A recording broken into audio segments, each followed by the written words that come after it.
신탁 통치에 대한 좌익과 우익의 대립. 신탁 통치 소식이 전해지자 처음에는 좌익과 우익 모두 반대 입장을 취했다.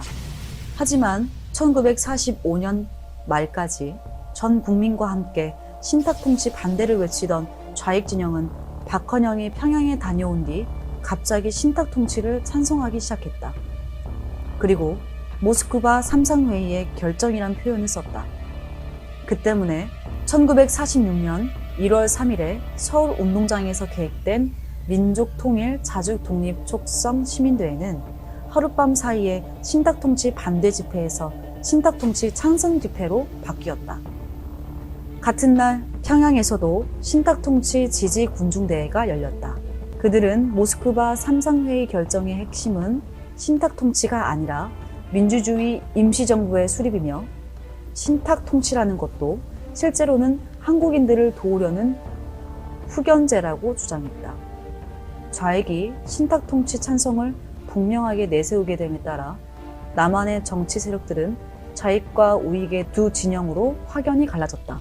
좌익은 외세 개입을 옹호하는 민족 반역자라는 비난을 받으며 명분에서 밀렸다. 그에 따라 신탁통치 반대 전국에서 김구의 중경 임시정부 세력이 주도권을 잡게 되었다. 이승만과 더불어 김구도 미국과 소련의 신탁통치에 반대했다. 개인 자격으로 귀국한 임시정부 주석인 김구는 1945년 12월 30일과 31일에 미국 정부에서 근무하는 한국인 관리들은 미군정이 아니라 임시정부의 지시를 받고 일반 국민은 임시정부의 지도하에 경제 부흥에 힘쓰라는 내용을 담은 국자 제1호와 국자 제2호라는 이름의 임정 포고령을 발표했다.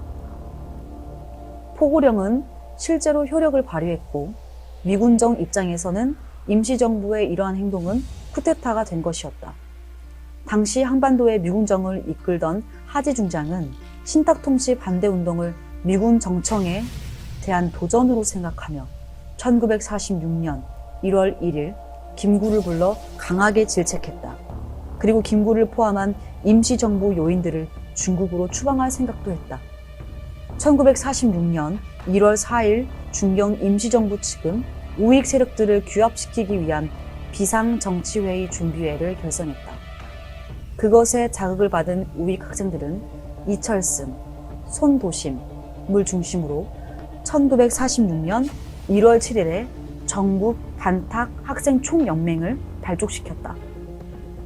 이러한 것은 중경 임시정부를 중심으로 과도 정권을 세워 헌법과 선거법을 제정한 다음 국민대표대회를 소집해 정식 정부를 세운다는 의도를 갖고 있었다. 이것으로 미군정과의 관계는 점점 악화되었다. 우익의 신탁통치 반대에도 모스크바 협정서에 따라 1946년 1월 16일 미국과 소련은 미소공동위원회 예비회담을 열기로 했다. 미소공동위원회가 열릴 가능성이 보이자 1월 8일 좌익과 중도파 정치 세력들은 모스크바 협정이 조선의 자주독립을 보장할 것이라고 믿는다는 지지 성명을 냈다. 그러나 우익들은 소련을 믿지 않았기 때문에 중경 임시정부 세력을 중심으로 1월 12일 신탁통치 반대 국민대회를 열었다.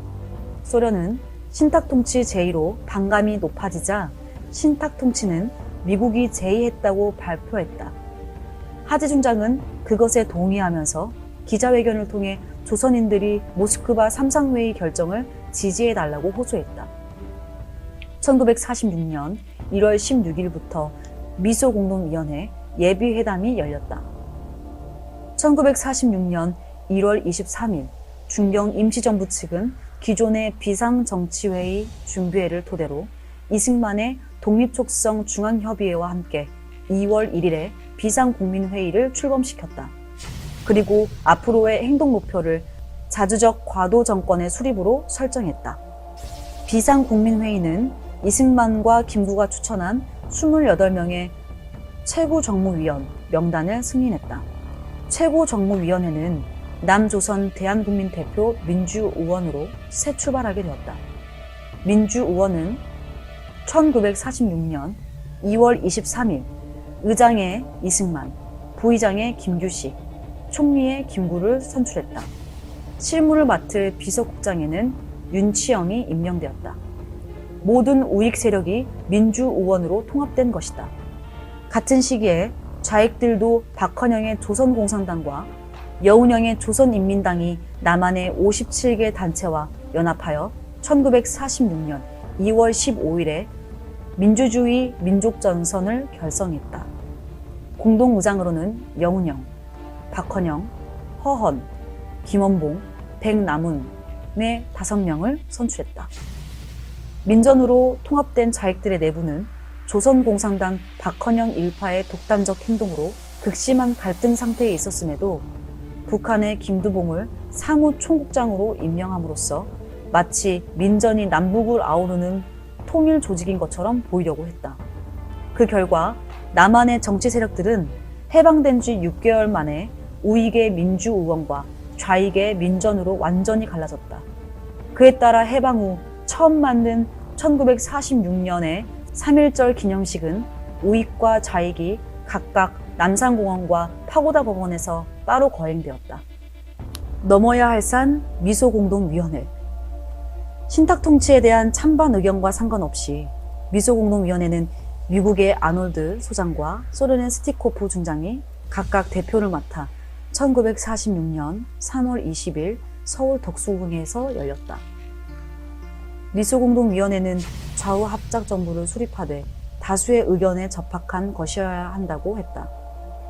이것은 소수파인 좌익의 집권을 바라지 않는다는 것과 동시에 구구파로 비난받는 이승만, 김구 세력을 제외하겠다는 의미도 함께 있었다.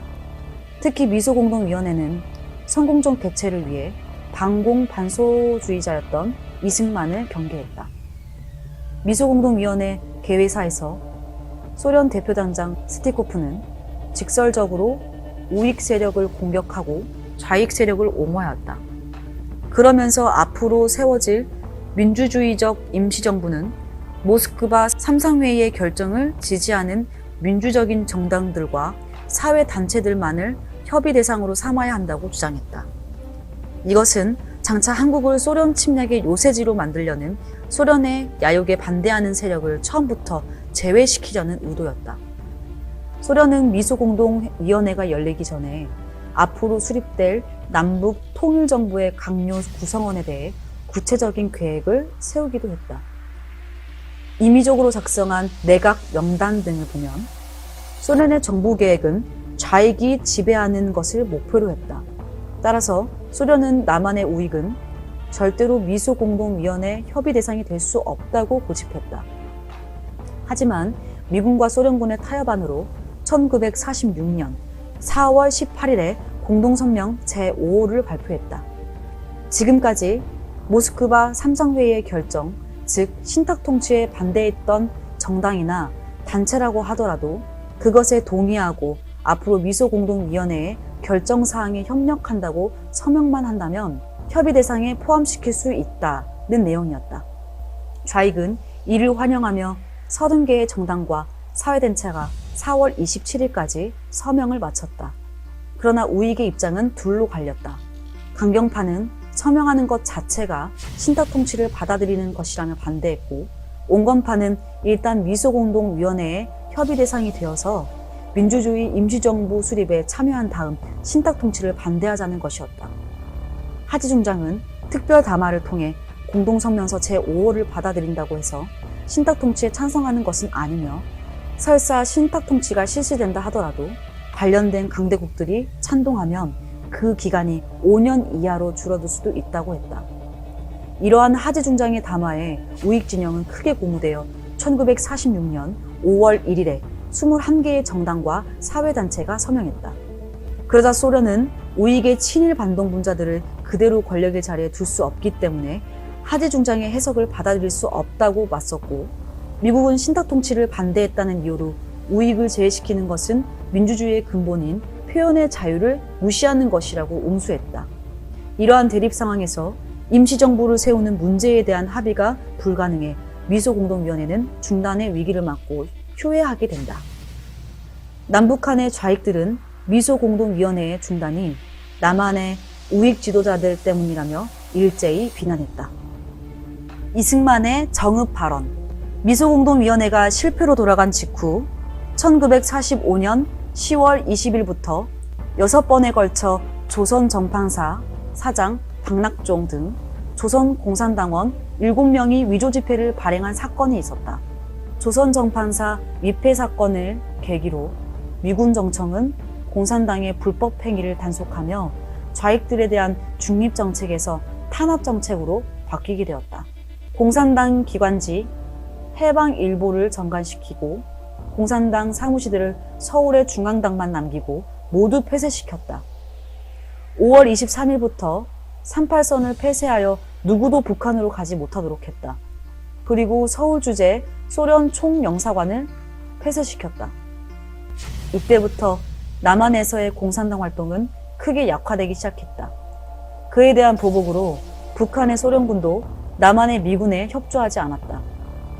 미국은 소련과 대립하는 상태에 있으면서도 소련과 협의를 통한 남북통일연립정부 수립의 좌우합작적 태도를 바꾸지 않았다. 우선 남한에서 좌우합작의 임시통치기구를 만들어 앞으로의 남북합작에 대비하는 것이 한반도의 공산화를 막는 길이라고 생각하고 있었다. 이승만은 동유럽 사태를 봤을 때 이러한 미국의 좌우합작, 남북합작 정책이야말로 공산화로 진입하는 방법이라고 생각했다. 그래서 1946년 5월 12일에 미국과 소련의 합의를 통한 정부 수립이 불가능하다면 한국인들이 직접 나서서 자율정부를 수립해야 한다며 독립전치국민대회를 열었다. 이승만은 대중에게 독립의식을 일깨우기 위해 1946년 6월 2일부터 지방 순회 강연에 나섰다. 첫 집회 장소인 전북 정읍에서 미소공동위원회가 휴회에 들어가 다시 열릴 기색도 보이지 않아 통일정부 수립도 기대할 수 없으니 남한만이라도 임시정부 혹은 위원회 같은 것을 만들어 국제적 발언권을 얻도록 해야 한다. 그리고 국제사회의 호소에 소련이 물러나도록 해서 통일정부를 세워야 한다고 연설했다. 좌익들은 이승만의 정읍 발언이 분단을 고착화하려 한다며 맹렬히 비난했다. 김구의 한독당과 하지의 미군정 당국에서도 비판했다. 정읍 발언으로 이승만에게는 분단주의자, 민족 반역자라는 수식어가 붙었다. 하지만 이승만이 당독정부에 대해 언급하기 전 1946년 2월 8일 북한에서는 이미 북조선 임시인민위원회라는 당독정부가 세워져 공산혁명을 추진하고 있었던 상태였다. 북한은 김일성 우상화 작업이 시작되었다고 경고했다. 김일성은 북한이 먼저 공산화한 다음 그것을 기지로 삼아 남한도 공산화해야 한다고 말했다. 그리고 남한의 이승만을 민족 파시스트로 규정하여 타도해야 한다고 했다. 남한과 협의하여 통일할 의지는 없었던 것이다. 이러한 모든 정보를 종합해 볼 때 이승만의 남한 단독 정부 발언은 국제 정세와 북한 상황을 정확히 알고 남한이 나아가야 할 방향성을 구체적으로 제시한 현실적인 제안이라고 볼 수 있다. 공산주의 본색이 드러난 북조선 인민위원회. 남한과 달리 북한에서는 모든 사안이 일사천리로 진행되고 있었다. 1945년 10월에 소련군은 북한을 독립된 행정단위로 통치하기 위해 중앙행정기구로서의 북조선 5도 행정국을 설치하여 중앙정부의 역할을 했다. 조선 5도 행정국은 민정사령관 로마넨코의 지휘를 받으며 모든 부분에서 소련의 엄격한 통제 밑에 놓여 있었다. 소련 궁정 아래서 억압과 수탈도 극심했다. 38선의 차단으로 남한으로부터 식량이 들어오지 못하는 데다가 소련군이 군량미로 징발했기 때문에 식량이 부족했다. 11월 7일 함흥에서 쌀 공출을 중단하라는 학생 시위가 일어났다. 11월 18일에는 평양북도 영천군 용암포읍에서 방공 시위가 일어났다. 시위를 막기 위해 그 지역 공장 노동자들을 동원해 폭력을 휘둘러 장로 1명이 사망하고 12명이 중경상을 입는 사고가 일어났다. 그 소식이 퍼지자 11월 23일에 신의주에서 3,000명의 학생들이 시위를 벌였다. 시위를 진압하기 위해 기관총을 쏘면서 23명이 즉사하고 700여 명이 부상당하는 참사가 일어났다. 시위 주동자들은 투옥되거나 중앙아시아로 유배되었다. 불안감을 느낀 기독교인, 조선민주당, 사회민주당 인사들은 대거 3파선을 넘어 남한으로 탈출했다. 소련군은 시위 지역의 공산당 간부를 징계하고 김일성을 보내 주민들을 달래게 했다. 1945년에는 스탈린 지령이 좌우 합작 정권 수립을 지시하고 있었기 때문에 조만식 일파에게도 정당 창당을 종용했다. 조만식은 적이대 소속 공산주의자들의 만행을 막기 위해서라도 정당은 필요하다고 생각하여 11월 3일 좌우 합작 정당인 조선민주당을 창당했다. 그러나 조선민주당의 좌우 합작 상태는 오래 갈 수 없었다. 1945년 말 평남인민위원회가 지주들의 토지를 모수해 관리하면서 공산주의자의 본색이 드러났기 때문이다. 조선민주당의 우익 세력들은 반동 친일분자로 매도되고 조만식은 고려 호텔에 연금되었다. 형식적으로는 김일성 일파의 조선공산당, 북조선 분국, 연항파 공산주의자들의 조선신민당, 북조선 천도교청우당 및 조선민주당의 4개 정당이 공존하는 다당제 형태를 보였으나 실제로는 공산주의자들만의 합법적으로 활동할 수 있었다. 이 모든 과정은 북조선 임시인민위원회를 설립하기 위한 과정이었던 것이다. 더 이상 활동할 여지가 없게 된 우파 자유주의 세력들은 대거 월남길에 올랐다. 1946년 2월 8일 김일성은 북조선 인민위원회 대표 확대 회의에서 통일정부가 조직될 때까지 북조선만을 단위로 하는 중앙주권기관을 창설할 때라고 주장하며 북조선 임시인민위원회를 탄생시킨다. 그와 동시에 민족의 영웅, 위대한 영도자 등의 호칭이 붙여지기 시작하고 김일성 장군의 노래가 등장하며 우리 민족의 태양으로 묘사되는 김일성 우상화 작업이 시작되었다. 해방 후 처음 맞는 1946년의 3.1절 기념행사에서 김일성은 1919년 독립선언서에 대한 언급조차 없이 해방과 자유를 가져다 준 소련의 감사의 뜻을 나타냈다. 김일성은 북조선 임시인민위원회를 새로운 민주주의적 정권 형태라고 부르며 새로운 진보적 민주주의는 소련과 같은 소비에트 정권을 세움으로써 가능해진다고 했다. 공산주의에 대한 저항도 있었다. 1946년 3.1절 기념행사 때 평양의 11개의 학교 1만여 학생들은 북조선 임시인민위원회 창설 반대, 모스크바 삼상회의의 신탁통치 결정 반대, 신앙, 출판, 집회, 결사의 자유보장을 외치며 동맹휴학에 들어갔다. 같은 시간에 평양의 장대현 교회에서도 5천여 명의 기독교인들이 모여 3.1절의 기념 예배를 본 다음 1919년에 독립선언서를 낭독하고 가두 시위를 벌였다. 신의주 동교회에서도 수천 명의 교인이 독자적인 3.1절 기념 예배를 강행했다. 이와 같은 일은 신의주 제2교회를 비롯한 평안도의 여러 교회에서도 일어났다. 그들은 공산정권에 주최한 기념식에 참석했던 친공적인 군중의 습격을 받았다. 남한에서 파견된 반공 우익단체 백이사 요원들은 공산주의 지도자들을 제거하기 위한 대담한 행동을 했다. 평양역 앞 3.1절 기념 행사장에서는 수류탄을 던져 김일성을 암살하려는 사건이 일어났다. 빨치산파인 최용공과 김책의 집이 폭탄을 맞았고 북조선 임시인민위원회 서기장인 강양욱 집에 폭탄이 터져 아들과 딸, 가정부와 경비원이 죽었다. 또 소련 정념군 치스차코프의 사령관의 집도 불탔다. 하지만 북조선 인민위원회로 가는 길은 차질 없이 진행됐다. 결국 1946년 11월 3일에 북한 최초의 선거가 실시되었다. 이 후보자는 개별 출마를 하지 못하고 국민전의 추천으로 결정되었다. 김일성도 평남 강동군 3등면에 국민전의 공동후보로 등록했다. 친일분자로 규정된 사람은 선거권과 피선거권을 갖지 못하게 됐다. 이 후보자 한 명에 대해 찬성할 경우에는 투표용지를 백색 함에 넣고 반대의 경우에는 흑색 함에 넣도록 했다. 북한은 이것이 민족 역사상 최초의 민주선거라고 선전했다.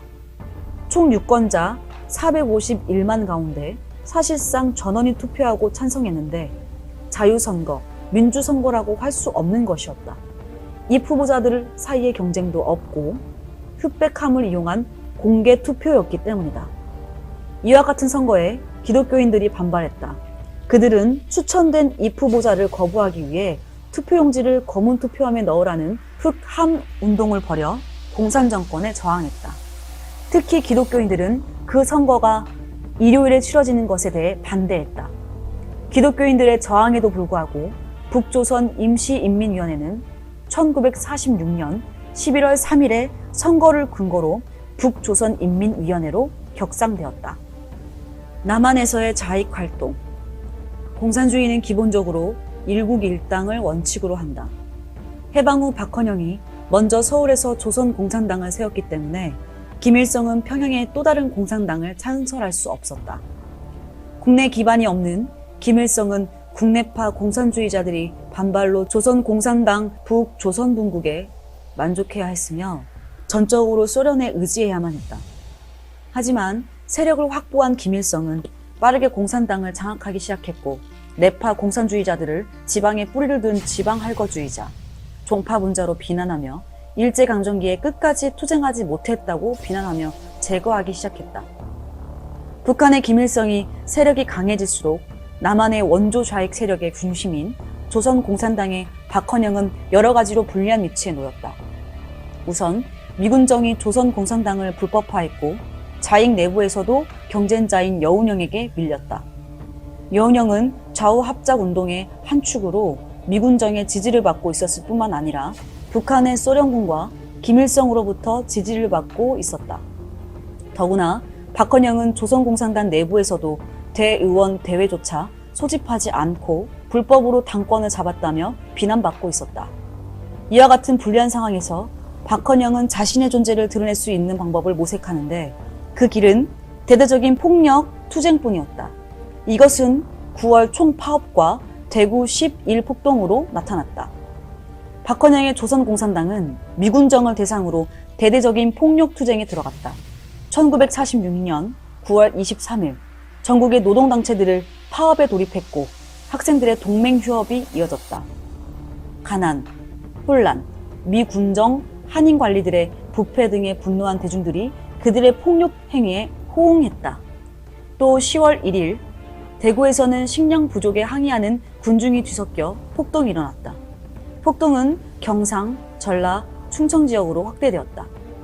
당시 박헌영은 미군정의 체포를 피해 북한으로 탈출했다. 이승만의 대미외교.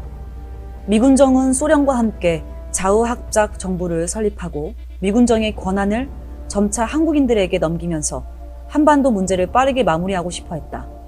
물론 미군정의 이러한 입장이야말로 소련이 지향하는 바였다. 미국은 어느 정도 소련의 공산화 확산을 막아주면서 한반도의 안정화를 이룰 수 있다면 한국 정부가 어떤 형태인가는 관심 밖의 일이었다. 다시 말해 한국이 나가야 할 방향이나 국가 이념에는 큰 관심이 없었던 것이다. 이러한 맥락에서 미군정은 한국인들과 공동으로 조미공동 소요 대책위원회를 구성했고 김규식과 여운형은 10월 7일에 좌우합작 7원칙을 발표했다. 남한이 북한과 남북합작을 해야 한다는 요구는 철회되고 토지개혁도 여러 단계로 다양화했다. 친일파 처리 문제도 앞으로 구성될 입법의원에 넘겨 처리하도록 늦추는 여유를 보였다. 사안에 대한 합의 없이 일을 진행하기 위한 미국의 포장은 구체적인 사안에 대해 의견이 오가자 결국 우익세력 내부에서 의견이 나뉘었고 여운형 역시 박헌영의 협박과 납치에 한 발 물러서면서 좌우합작은 다시 중단 위기에 빠졌다. 그러나 미군정은 좌우합작위원회와 협의해 입법의원을 설립하기로 했다. 국민이 간접선거를 통해 뽑은 민선의원 45명과 미군정이 임명하는 관선의원 45명으로 구성하도록 했다. 결국 남조선 과도 입법의원은 1946년 12월 11일에 열려 의장으로 중독파인 김규식을 선출했다.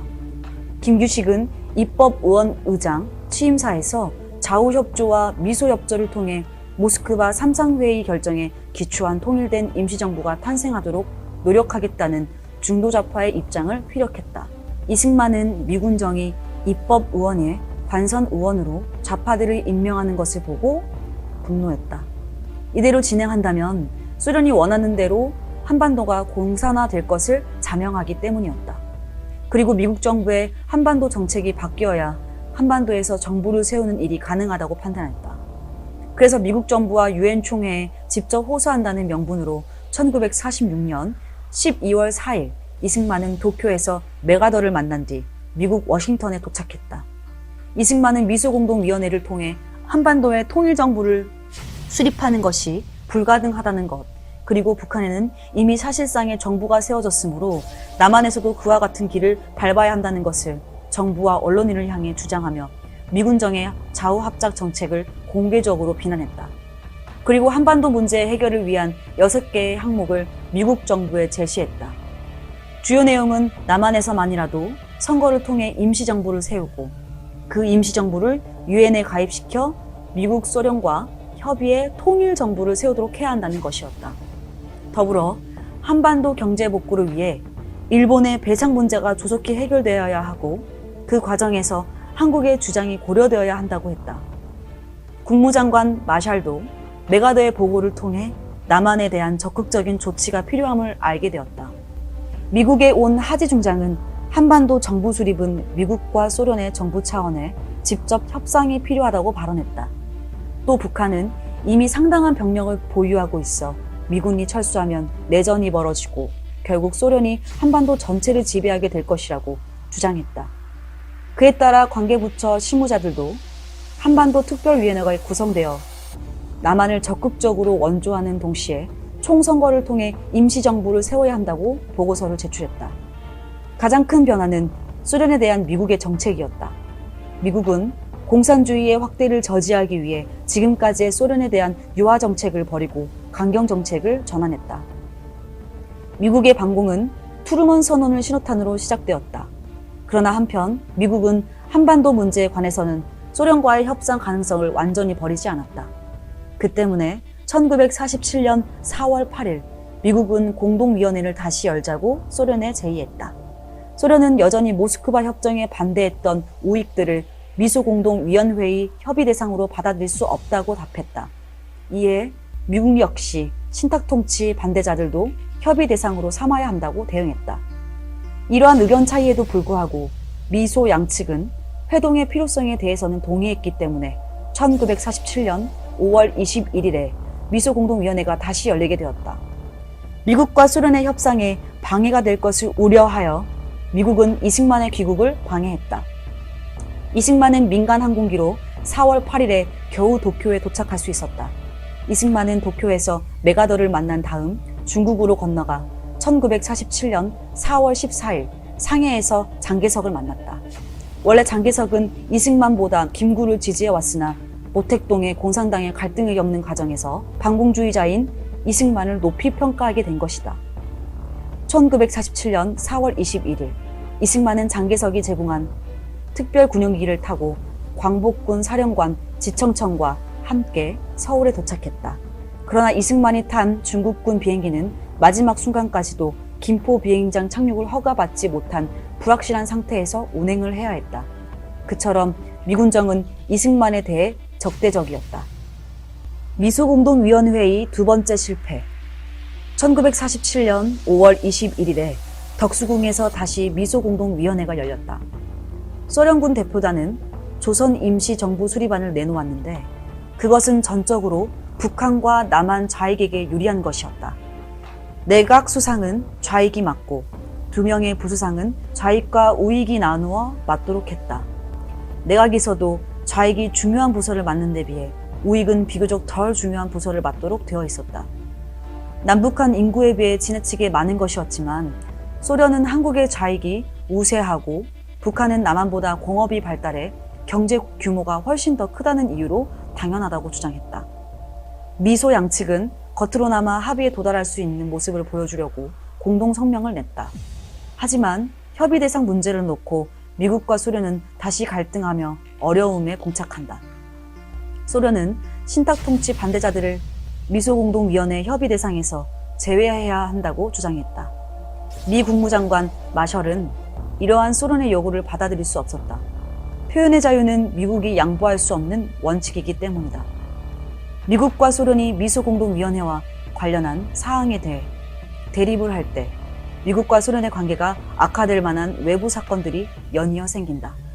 우선 여운형이 암살당했다. 여운형은 새롭게 근로인민당을 창당하고 미군정의 좌우합작 정책에 협력하고 있었기 때문에 여운형은 미소공동위원회의 중요한 인물이었다. 여운형이 암살됨으로 미소공동위원회의 성공은 더욱 희박해졌다. 또한 좌익들이 해방 3주년을 맞아 대대적인 폭동을 일으킬 것이라는 정보를 미군정이 접수하고 좌익에 대한 대대적 검거에 나섰는데 이에 대해 소련은 강력하게 항의했다. 항상 소련에게 협조하던 미국은 이번엔 내정 간섭이라며 소련의 요구를 받아들이지 않았다. 미국은 더 이상 미소공동위원회가 성공할 수 없다고 판단했고 소련과 협조해서 소련의 견제로 입장을 변경했다. 미국이 이러한 태도 변화는 엘버트 웨드마이어의 보고서 영향도 많이 받았다. 그는 8월 26일 트루먼 대통령 특사로 남한을 방문했다.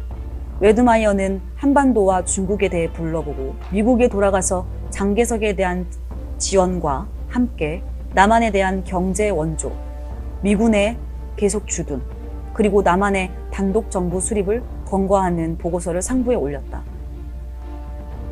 미 육군 차관인 윌리엄 드레이퍼는 또한 남한도 일본과 마찬가지로 소련의 팽창을 막기 위한 기지가 되어야 한다고 주장하면서 미국은 이승만이 처음 제시한 남한 단독 정부 수립에 대해 진지하게 살펴보았다.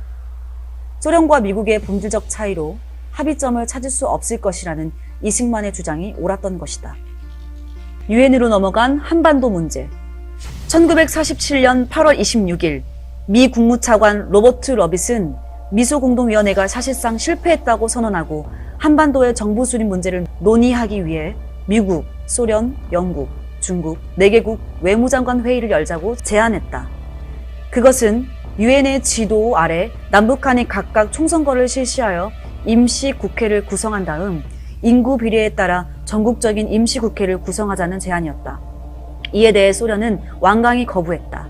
하지만 미국은 1947년 9월 16일에 한반도 문제를 제2차 유엔 총회에 넘기겠다는 뜻을 소련에 통보했다.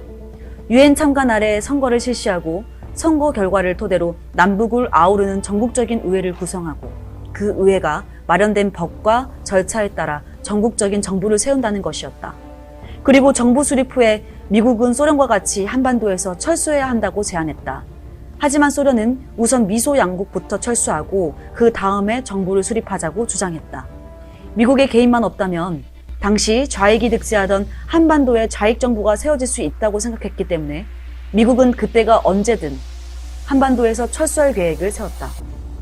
한반도에 좌익이 득세하여 주한미군 철수 요구가 이어지는 상황에서 한반도가 공산주의에 대치할 때 전략적 가치가 높지 않다고 판단했다. 미국은 동아시아에서 공산주의와 대치하게 된다면 일본을 중심으로 해군과 공군을 이용해 대항하고 한반도는 제외시킨다는 전략을 세웠던 것이다.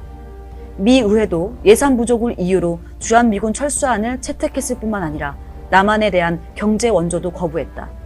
미국은 1947년 10월 17일 한반도 통일정부 수립 문제를 유엔에 제출했다.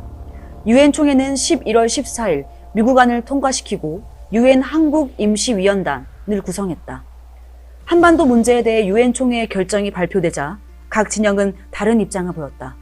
우선 이승만은 유엔 총회 결정을 지지한다는 사실을 널리 알리도록 했다. 이승만은 한반도 문제를 유엔에 상정하는 것을 단순히 지지하는 것이 아니라 적극적으로 개입해왔기 때문이다. 이승만이 미국을 방문했을 때도 미 국무부를 통한 외교 활동에 집중하며 의회와 언론을 상대로 로비 활동을 했다. 이승만은 미국 내의 반공산주의 여론에 호소했다. 더 나아가 트루먼 대통령, 폴 헨리 스파크 유엔 총회 의장과 면담을 신호하는 등 한반도 문제를 유엔에 상정하기 위해 노력했다. 이승만은 처음부터 미국과 소련이 본질적으로 같은 길을 갈 수 없다고 생각했고 좌우 합작 반대 및 유엔 상정을 적극적으로 행동으로 옮기면서 진행했었다. 그 때문에 이승만은 누구보다도 유엔 총회 결정을 반겼다. 반면 소련과 북한은 즉각 반발했다. 북한은 1947년 11월 18일 남한에 보내는 전기를 90분 동안 끊어 일시적 혼란을 일으키며 위협했다. 1947년 10월 24일 조선노동단도 유엔의 개입을 비난하는 담화문을 발표하여 유엔 총회 결의에 대해 맹렬히 반대하며 한국민주당과 한국독립당을 비난했다. 또한 김규식을 중심으로 한 중도파 역시 유엔 총회 결정에 반대한다는 의사를 조심스럽게 드러냈다.